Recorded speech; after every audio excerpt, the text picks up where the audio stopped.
Dozens of people gathered at the Island City Brewing Company today in Winona to talk about the benefits of legalizing marijuana. Earlier this month, a Minnesota Senate committee rejected a bill that would have legalized marijuana.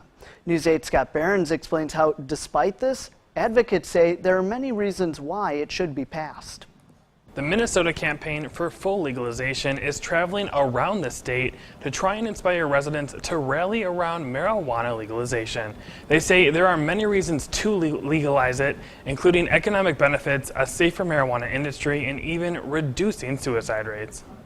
It saved my life. Army veteran John Jones served twice in Iraq. First from 2008 to 2009, and again from 2010 to 2011. In my deployment, I was convoy security and personal security. I've gotten blown up by rockets, small arms fire, lots of human anatomy that you just don't want to see. When he came back home, he had chronic pain and was diagnosed with PTSD, so he was prescribed opioids. I feel alone, or I feel angry, upset, and then they give you medications that don't make you feel at all. You're just walking around like a zombie. The VA reports that around 20 veterans commit suicide every day in the U.S. Jones was almost one of them. I would spend hours, days sometimes in a locked room. I would wait for my wife to leave so I could call suicide hotline numbers just to hang on. That's when he tried marijuana and says the pain instantly stopped. There's a lot of anger, there's a lot of depression.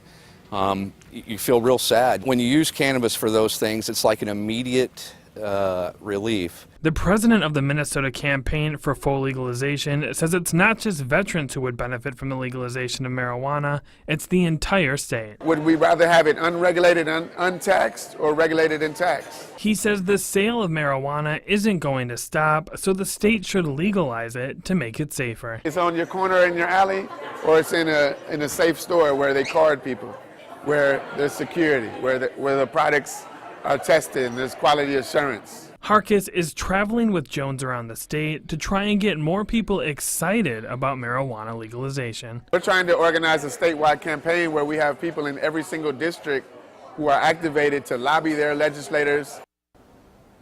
Even though the recent marijuana bill was rejected, both Harkis and Jones are confident marijuana will eventually be fully legalized.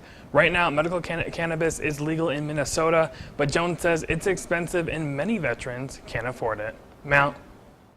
All right, thanks, Scott. A 2018 survey from the Pew Research Center found that about 62% of Americans support legalizing marijuana use.